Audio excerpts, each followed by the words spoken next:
right, it is the Illini Basketball Podcast, episode number 130, December 15th, 2022. I need to say the date every single time just to, people aren't paying attention. They're just listening and they know, hey, This was December, from 7 weeks ago. yeah, December 15th, 2022. We did do a post-game thing on this game. Yeah. So this won't Obviously, be as, I don't think yeah. this will be as ranty as, No, some people might expect because they sucked. We did do 55 minutes after the game. So, Illinois was bad in a 74-59 loss to Penn State.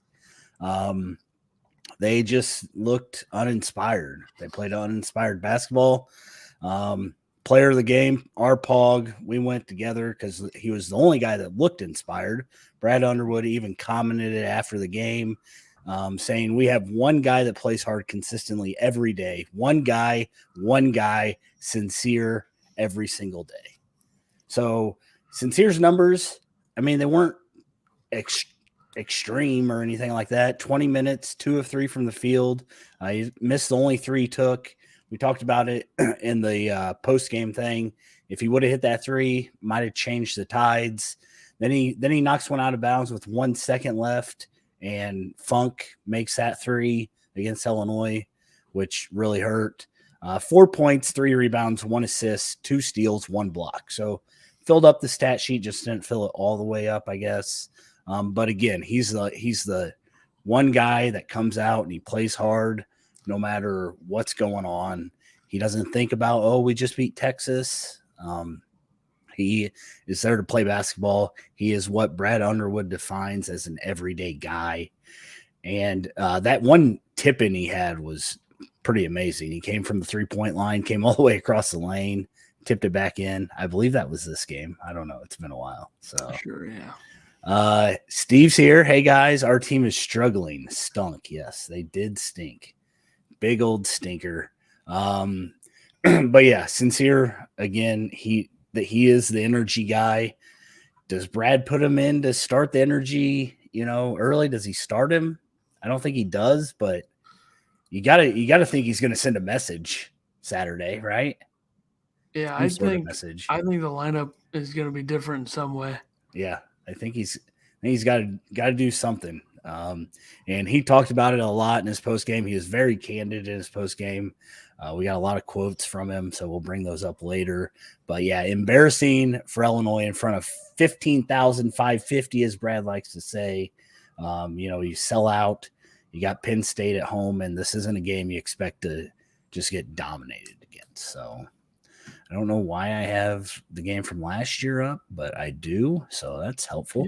Coleman Hawkins, 32 minutes, 3 of 8 from the field. He tried to post up Pickett a few times, failed miserably. 0 for 2 from 3. I'm not even sure they hit the rim. 6 points, 7 rebounds, 6 assists, a steal, and 2 turnovers. I felt like this was his worst game of the year. I know that we bashed on him for the UCLA game, and people loved it. I was happy that Illinois lost this game, so I didn't have to see Illini basketball Twitter put out selfish or selfless with his 6 assists, because that's what they did after the UCLA game when I thought he wasn't very good. His worst game was technically Lindenwood, but I guess he was sick, right? So yeah. Steve says I would send a message and start him. I agree, and I think you have to. So, it was just I felt like Coleman played with just no intensity. He seemed lackadaisical at times. He came back on that one breakaway, never got a hand up in the face. I believe that was against Funk when they went on that 9-0 run. He was there, but it just didn't seem like he was really there. So I don't know, all the Coleman lovers, tell me something good he did, I guess. Go ahead and tell me that he got 7 rebounds and 6 assists. But when your team scores 59 points and you're supposed to be part of the 3-headed monster, which is going to be the 3 guys we talk about right off the bat, you got to be better than this. So Matthew Meyer was my guy to watch because I said I didn't want to see Matthew Meyer turn into this is my game, after going 5 of 5 from 3 and whatever he did in the game before. But he played 23 minutes, 4 of 11, 2 of 8 from 3, 4 of 5 from the free throw line, 14 points. I believe he led the team in scoring with his 14, 3 rebounds and a turnover. He's very, very me, I feel, right now. But he is the only guy that can get to the lane. There wasn't anybody else that could get to the lane against Penn State. Penn State did a very good job of keeping Illinois out of the lane. And Meyer seemed to be the only guy that could get there consistently. So I just, the dribbling between the legs and not moving the ball, that's not what Brad wants. And I don't think anybody else wants to see Matthew Meyer try to take over games. I know that he did it in the Texas game, but he doesn't have to. I mean, he's got other guys. But then again, you got Terrence Shannon Jr., who played 26 minutes, went 2 of 7, 0 for 3 from 3. I believe he airballed another one. Yep. If I remember correctly. 4 points, 2 rebounds, 1 block, 3 turnovers. Terrence was not there. Like, there were parts of the game where I didn't even know he was on the court because he got a new haircut. I was like, who's this number 0 that doesn't want the ball and won't shoot? He wasn't wearing an undershirt either. He wasn't. He got rid of that. Yeah, very confusing. Very confusing move. Didn't he take it off at halftime of the Texas game? I guess I remember he said something. Yeah. He took it off, I assumed, to prevent him from airballing threes. But even late in the game when Illinois, really they were out of it, he had a wide open 3 that he wouldn't take. So he is, I feel like he questioned himself a lot. But you need those 3 guys to step up and lead this team. And Brad Underwood was asked about the leadership from Terrence Shannon that he talked about. He's been the leader all year. And the fart noise heard around the world from Brad Underwood. Ethan might have went after some 247 reporters for asking this question, but he took that back. So sorry to the 247 guys. Yeah. We're all friends now. Are you okay? You seem a little. I'm just distracted by Twitter, obviously. Obviously. I don't know. I feel like, I think Brad views the leaders of this team as the 3 guys we just talked about, probably, and we haven't really seen we didn't see any of that against Penn State. No, and I don't really know what, like, Penn State literally made every single shot, so I don't really know. Yeah. Zach says, what's worse, giving up 74 points or scoring 59 points on your home court, sold-out game to a lowly Penn State team? I don't think Penn State's lowly. But I don't think Penn State's low. I think that people perceive that just because of Penn State, but they're an old team, and Pickett might be I'd say he's the best post-up guard / 4'6", 6'7". What is he? 6'6"? 6'6", yeah. Or 6'4". He's 6'4". I mean, he literally could take any. He took everybody. He took everybody on Illinois to the basket, and he posted up. He kicked it out. So give 59 points is embarrassing, especially when you give up 50 or 47 in the first half. I mean, they literally. Penn State literally almost outscored Illinois for the game in the first half. So I think they're both embarrassing. I don't know, 74 points. I mean, they were making everything. They were, 12 of 24 from 3. You got Dredd and Funk, who are great 3-point shooters. They went 11 of 18. I mean, and they were all pretty much wide open except for maybe a couple. You can't allow that. But yeah, back to the fart noise. Brad, made the fart noise, and then afterwards, because everybody just cut it off after the fart noise. He said, that's what I thought of that today. For 2 days, I told our staff he was going to be bad. So Brad knew going into this game that Terrence Shannon Jr. was not playing well. Good. He talked about how the 2 practices leading up, were bad. He said our approach to this game was immature and lacks complete 100% lack of leadership. Excuse me. And if I have to go back to leading this team, we're in trouble. Someone on this team has to step up. It's very much like a father approach here from Underwood, I think. Yeah, and I feel like he did this at the beginning of the season last year, maybe after the Cincinnati game. He said there wasn't a leader on the team. So I think this is just kind of, especially with a young team and new guys together, you're going to go through this. A lot of people questioned Brad after his interview. You're like, would you want to play for this coach? And I can't believe he bashes guys. Well, you gotta think that they're mature enough to respond to this in a positive way. They know how Brad coaches. They know what they got into when they came to Illinois. Terrence tweeted out afterwards, after all this stuff happened, he said, "We got the best coach in the country. Remember that. He's going to get the best out of his players at all times. See y'all Sunday." I need proof that he actually typed that. I'd like proof of that. Number one. Number two, the internet is incredibly soft. My God. I mean, you read comment sections on stuff like this. Yeah. I'm not going to use the word that I used in the watch party that one time and the word that somebody called me on here. But that's what they are. Like, it's ridiculous how soft these people are. Like, literally every player in this team knows exactly what they got into. Like you said, Yeah. they know how Brad coaches. We've seen Brad shooting this team's ass when they're up by 30. Yeah. He did give them the silent treatment for about 30 seconds this game. Yeah, good. Interesting. Do you think it says more if you just give them the silent treatment the whole timeout rather than coming in yelling? Yeah, could be.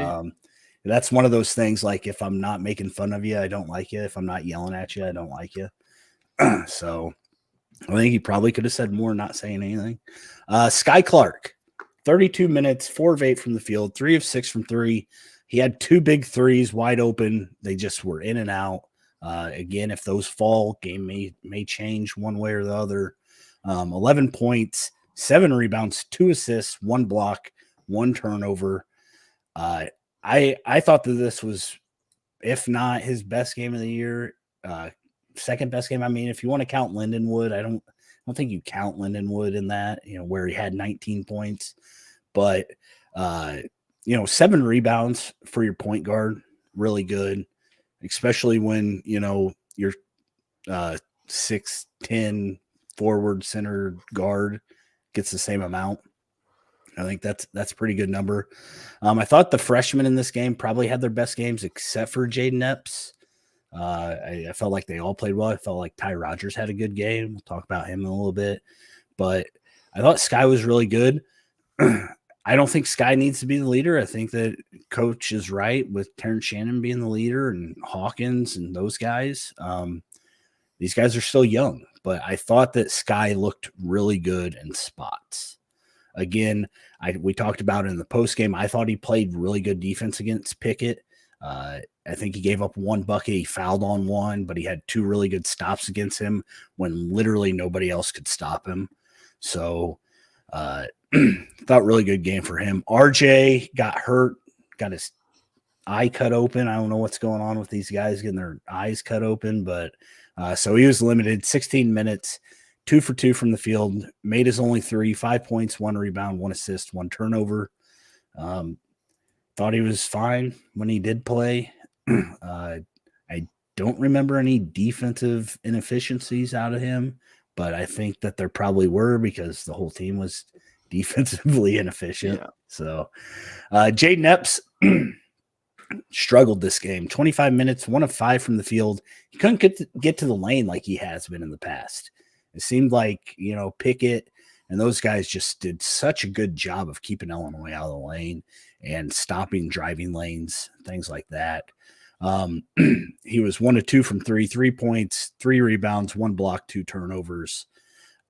Again, I thought the freshman played really well. I thought the best offense, at least the best looking offense, might not have been the most productive offense, but 59 points again, not a lot of productive offense, was when the 4 freshmen were in with Coleman Hawkins, just because those guys cut and they play team basketball, unlike, when you get Matthew Meyer in there and you get Terrence Shannon Jr. I know Coleman Hawkins likes to pass the ball, so I think that's a good lineup for him with those freshmen. They play with a different mentality, I feel. So I think we might see that lineup a little bit more. I know that's when Penn State went on their 9-0 run, because Funk hit the 3 and then hit the 1 in transition, and then nobody closed out on Dredd in that position. But offensively, that was the best the team looked the whole time. Ty Rodgers, I think that he played exactly how you want Ty Rodgers to probably play every game. 14 points, 3 of 5 from the field, 6 points. What'd I say? Sorry, 14 what? Minutes. I know you're not even listening. So 3 of 5 from the field, 6 points, 3 rebounds, 1 steal. He didn't turn the ball over. Maybe a few more rebounds out of him. I keep referencing the post game because I don't know if everybody watches that. My wife was yelling when we had the 5 guard lineup, or the 4 freshmen and Coleman in to rebound the ball. And I said, who's going to rebound? They're all guards. Coleman Hawkins thinks he's a guard. And you said Ty Rodgers should have rebounded. So fair for you. I'm just going to speak for you, I guess, this episode. I don't know. I don't know what's going on. Last guy to talk about, Dane Danger, 12 minutes, 2 of 3 from the field, 2 of 7 from the line. Brutal. 6 points, 2 rebounds, 1 assist.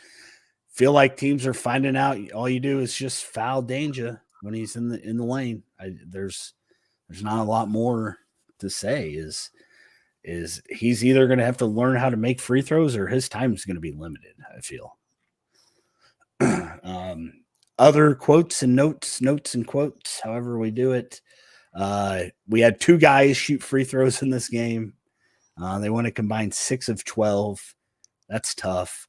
I thought Jalen Pickett looked like a man among children in this game. And so we always question it. Is 247 and is the media going to question Brad Underwood? Or are they going to throw softballs up?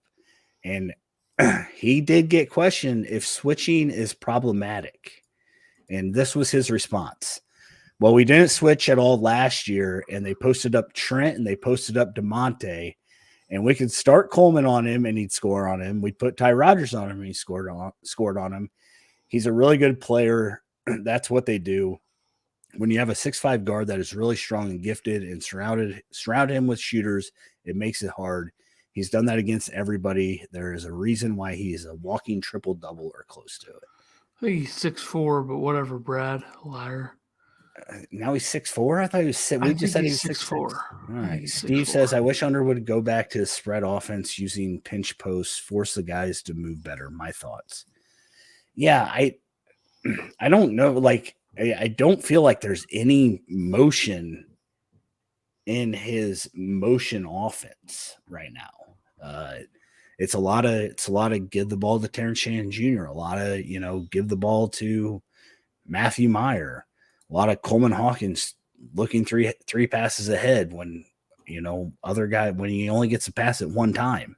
So the offense is struggling. The defense, I get that, they post up Trent, they post up DeMonte, but at least you're not losing guys. And that's what it feels like Illinois is doing, is they're losing guys in this switch defense. So I don't know how you fix it. I don't think Brad's going to fix it. He's going to make the guys figure it out. So we're going to deal with it. We talked about this before the season started. This is going to be an up and down season. And this is the roller coaster going through the cave underground is what this game felt like. So they got to raise it back up. Pickett never went to the bench. He played full 40 minutes, 9 for 17, 20.6 assists. I think it's a win that he only had 6 assists. Yeah. He's had 3 or 4 games with 10 or 11. I think Brad said he had 6 in the first half. So I don't know if he had any in the second. So They didn't need him to.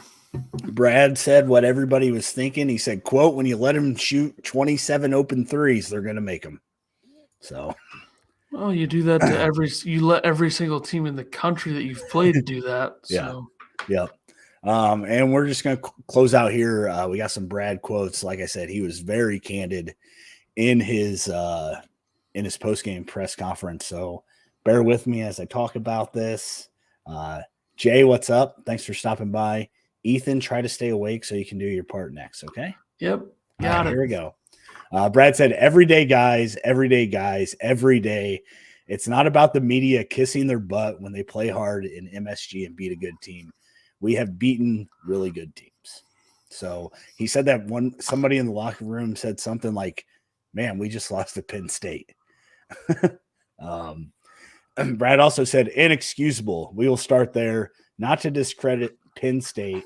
Had this one circled since the schedule came out. Playing in the Jimmy V, how do you handle winning, and how do you handle it on a national stage, and how do you prepare? And we failed, and I failed them.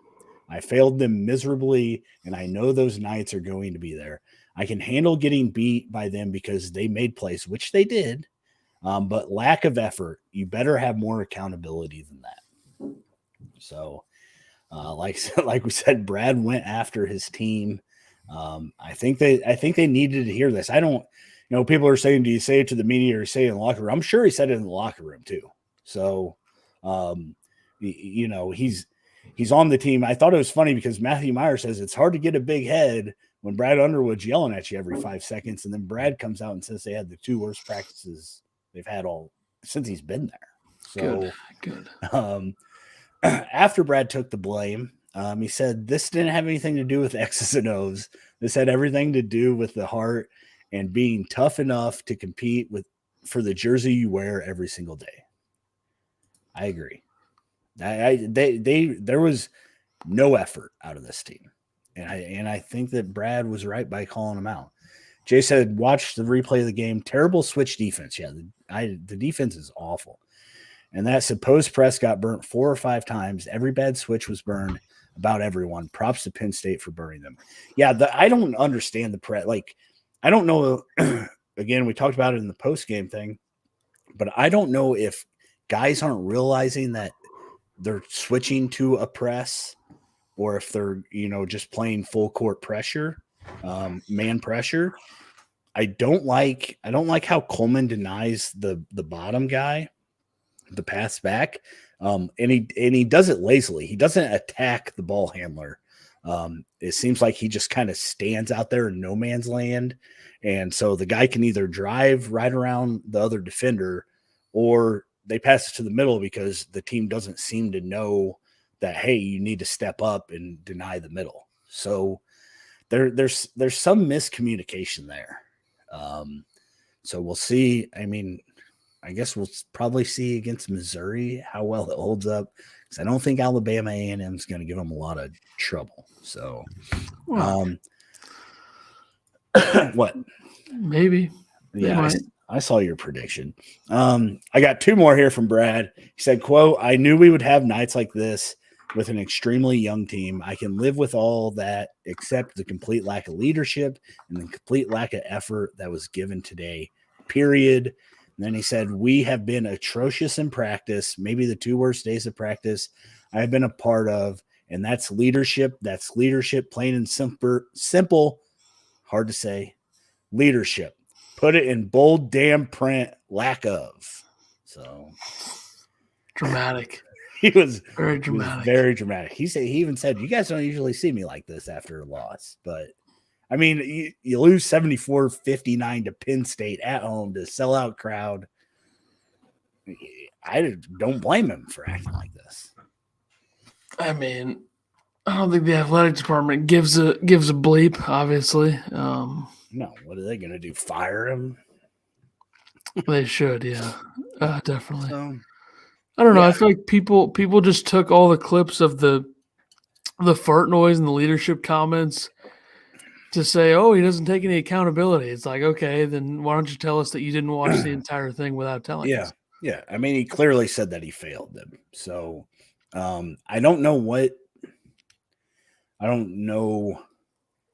I mean, I assume TSJ is going to come out and lead this team, and they won't have to worry about that. But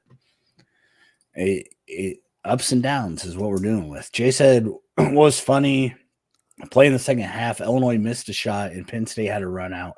Danger and Hawkins were by the 3-point line, and they were both pointing to take the ball handler. They left a wide open 3. Yeah, I think that's the one I was talking about at the beginning, where Coleman just faded back. And I believe it was it Dredd or Funk that was coming down the court? I don't know. I can't remember exactly.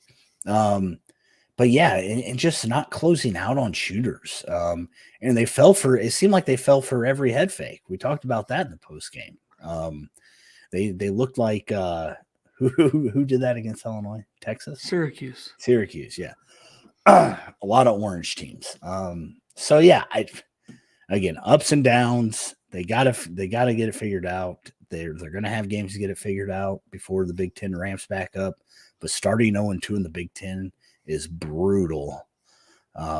Especially, everybody talked about how they have the easiest strength of schedule in the Big Ten. So I think you said that there's a chance they might get to 11-3, 15-3. What'd you say? 15-3? I think you said 15-3. So yeah, they're gonna get there. They can only lose one more Big Ten game, or I'm gonna look silly with my 17-3. That's true. 0-2 in the Big Ten. That's good. Not a good start. Yep.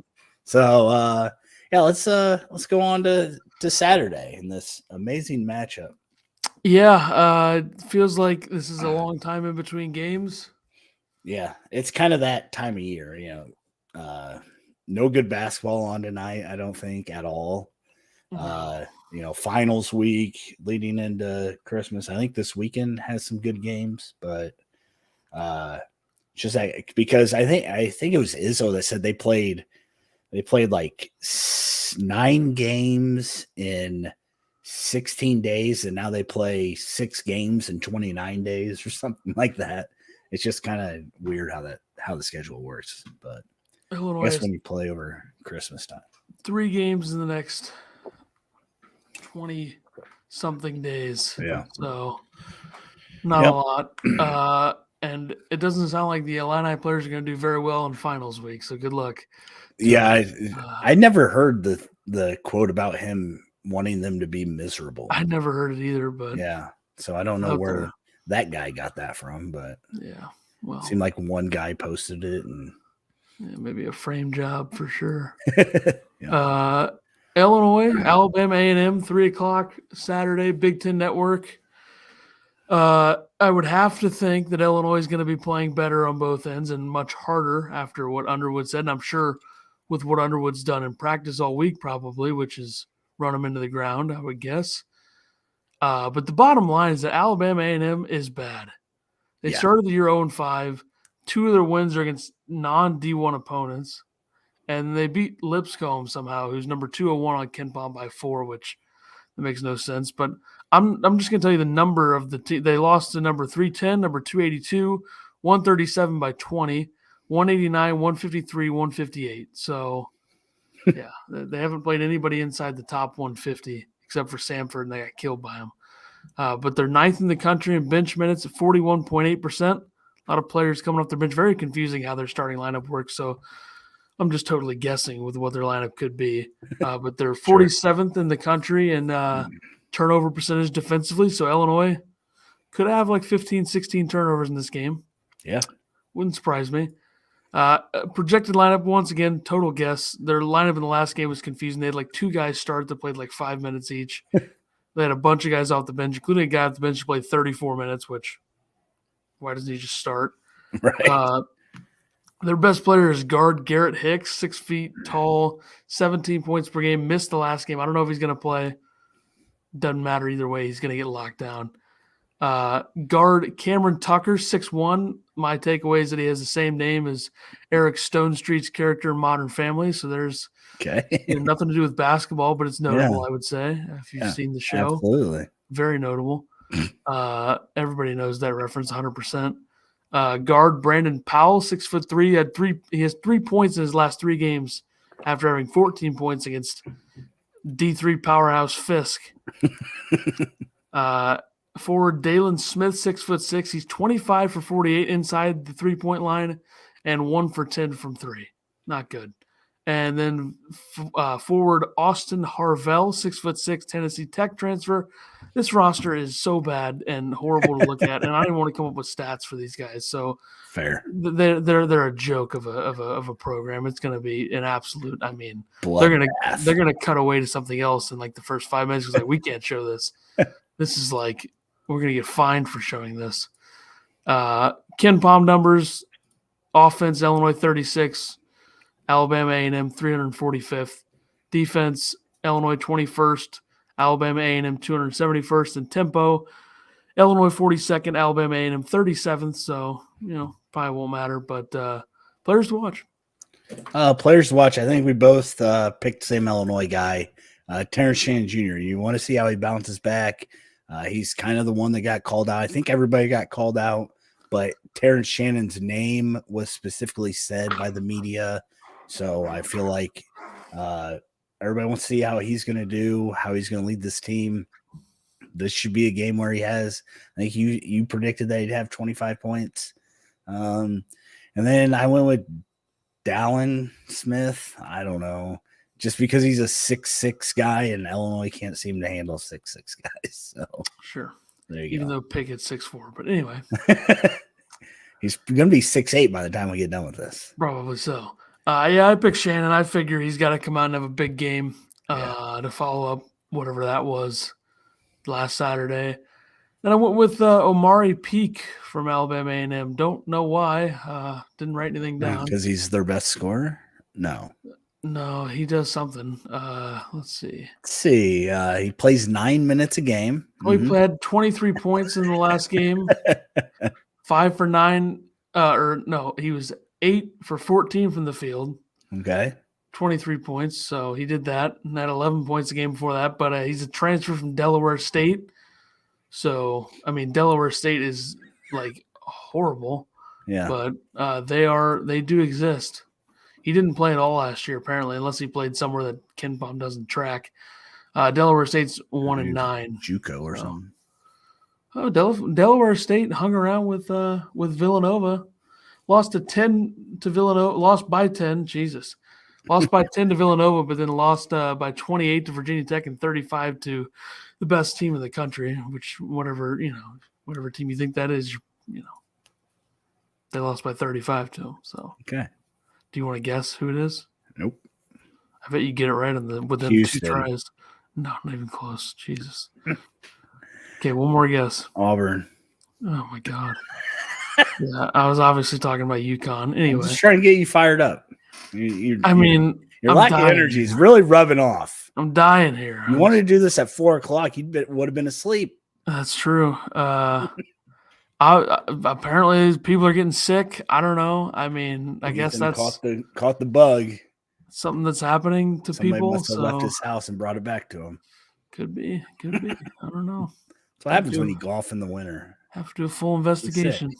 All right, predictions. Yeah, I don't even know if I'm gonna be. I don't even know if I'm gonna be alive for this game. So I got Illinois winning 91-49. I think they win handily. I don't know if they get to 100. We'll see how good the offense is. Got to make shots to get to 100. Well, I think that they will. And like I said, I think that they're going to cut away. This is going to be so ugly. I'm going to say 105-39. I think they're only going to give up 39. Yep. They're going to actually play defense this game. They better. Last time they played a team that was in this range in December was St. Francis, PA last year, and they beat them by 57. They scored 105 points. Why not us? It's going to happen. Why not beat us? down. And if they win this game by like 15, Cavs start kicking players out of the program. Brad is not going to be happy. Easy win is what we're predicting. Again, Alabama A&M is one of those teams I guess you want after you come off a loss against Penn State. What's the lineup going to be? Go. Oh man, I'm gonna go with Hawkins, Naturally. Meyer, Naturally. Clark, Melendez, Oh, so no changes? Okay. Sincere Harris. He's not going to bench Shannon. No way. He should. He wants to send a message. I'm going to say it's going to be. How about he starts the 4 freshmen? Yep. Start the 4 freshmen and then start Shannon. So just no size at all. I would love to see that. Who cares? You don't need size. It's Alabama A&M. They got they started a 6'10" freshman center last game named something DeBrito or something. What was his name? He's not going to not start Coleman Hawkins. William Tavares DeBrito. Coleman might walk off the sophomore court if he doesn't start. Yeah, well, he's not an everyday guy then. That's true. You didn't put anything around the Big Ten, so I guess we'll just skip that. Maryland's lost 2 in a row. You also spelled Terrence wrong on Smoke. I always spell it wrong. It's embarrassing. But yeah, Maryland got absolutely destroyed by UCLA, and that's good for Illinois. Kind of, not really actually, but why does he have an A or an E? I don't know, but I have always known that. Maryland, yeah, I mean, starting to come back down to earth a little bit, not making as many threes. Seems like every time there's a 3-point shooter that shoots at a high percentage, they always kill Illinois, Miles Dredd, and Hakeem Hart. Yeah. Probably more of a reflection on Illinois' defense than, other games. Yeah. But I mean, they were getting open looks last night, and they just nothing would fall. Yeah, so. They got jumped from the start. It was 49-20 at the half. It was ugly. Yeah, I mean, and UCLA starting to come back around. I think – they lose to Illinois, they lose to Baylor. People are starting to be like, okay, I don't know about this team. And since then, killed Stanford, beat Oregon. Yep. I mean, it's not like Stanford, Oregon are really that good, but then, killing Maryland. And Purdue, the new number 1 in the nation. Well, not my number 1. But not your number 1 after getting taken to overtime against Nebraska. They move up to number 1 somehow. Needing the refs to call that BS foul after Smith lost the ball. Yeah. It's a bad one. Wisconsin also starting 2-0 in the Big Ten. Illinois is down at the bottom with Nebraska and Minnesota at 0-2, so that always makes you feel good. Oh, it's good, yeah. Yeah. So. Well, Iowa's going to be there soon when they lose to Nebraska on December 29th. Hard place to play. You heard it here, folks. First. At Nebraska, hard place to play. Yep. All right. Well, obviously Indiana stayed at 14 in the poll after Arizona controlled the game from start to finish. Indiana probably gonna lose again. Indiana fans were looking really Illinois fanish with complaining about the refs. That's all I will say. At the game. All over Twitter after the game. Look at the game. Look, the fans during the game were just like every time something. And Woodson's such a bitch, by the way. Woodson literally cries and yells at the refs more than any Big Ten coach I've seen, other than maybe Fran, but that's only when Fran gets real mad, and he got real mad against Wisconsin. Yeah. But Woodson, my God, shut up. It's just so annoying to watch, and thinks he's better than all of us by wearing a suit. I'm so out on coaches wearing suits. So out. I used to be in on that. Way out. Way. If Brad Underwood ever wears a suit again, fire him. My stepdad, who was a coach, would be really disappointed with you. Well, I changed my stance. I used to be like, okay, get a suit, but I'm out on that. Who even does it still? Mick Cronin, Danny Hurley, I think still does it. Woodson does it, but Woodson does it just to think that he's better than Nate Oates wears a jacket. Nate Oates, yeah. Well, your boy at Washburn. Where's the dude that wears a 3-piece suit that you love? The coach that you love. You know what I'm talking about? No, I don't. Killing me. Dana Altman doesn't, so mark him off the list. Eric Stackhouse. Oh yeah, well, is he even really a coach? He wears a 3-piece suit. He has the vest and everything. Yeah, I don't think anybody else that I can think of off the top of my head does. Yeah. It's kind of just one of those things where they're trying to look fancier than everybody else, I guess, at this point, because nobody else really does it. I feel like Patino does it. Maybe not. I could see either one with him. It looks like he does it, but I don't know. I really don't. He used to. I don't know. He might Shout out to Iona. They beat the hell out of St. Louis a couple weeks ago or last week. They beat St. Louis by 22.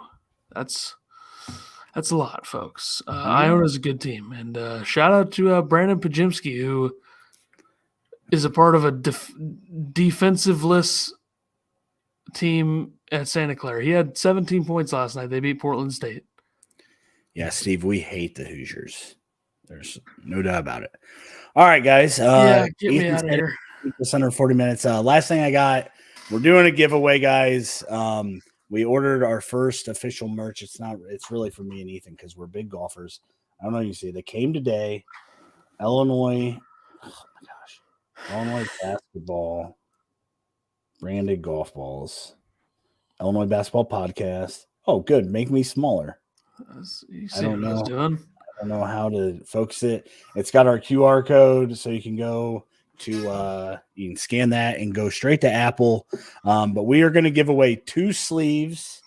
We're gonna have everybody can predict what they think the score of the bragging rights game is going to be. The game is next Thursday, I believe. Yep, 22nd. So we will post on Twitter. If you're watching this on YouTube, you can put your scores in on there. We will post to Facebook. You have to be following us, liking us, subscribing to us on those platforms. Whoever gets the closest is going to get 2 sleeves of balls sent to them. They are Vice Pro Plus golf balls. That's terrible. Vice Pro Plus golf balls. Okay, they play like Pro V1s, or they're supposed to. Wow. I've been hitting Vices for a couple years now. I like them. So put your predictions in. We're going to write them all down. So 2 sleeves to the person that gets it closest, and then we're going to draw 1 random name from everybody that guessed to get 2 sleeves also. So feel free to do that with us. We're just trying to, give back to you guys that listen to us and watch us. So if you guys want to do that, we'll have things popped up on, and then we'll talk about it more in our next podcast too, before the Missouri game. So does Maryland only get up for Illinois or what? Seems that way, sadly. Yep, and Illinois doesn't get up. Illinois just has ran into, and I know that it's partly defense, partly not, but they've just ran into some amazing shooting, which always hurts. So I think that definitely reflects on them defensively. Zachary, I got you down. All right, you're down. All right. Anybody else that wants to do that? Like I said, you can post it. We'll have Twitter posts. So go follow us there. You can put your scores in there, or you can do it in the comment section on YouTube or on comment section of Facebook. So we will get those all together, and somebody's going to win some free golf balls. So yep. All right, we will. Look at us, right under 45 minutes, just like you wanted. We'll be back. Hopefully, if Ethan's Ethan's still with us. Might not be. We will be back. When do you want to do the next one? Probably like next Tuesday or something. Yeah. Yeah. I think we want to give people a little time to predict scores if they want to do that. So yeah. All right. We'll see you next time.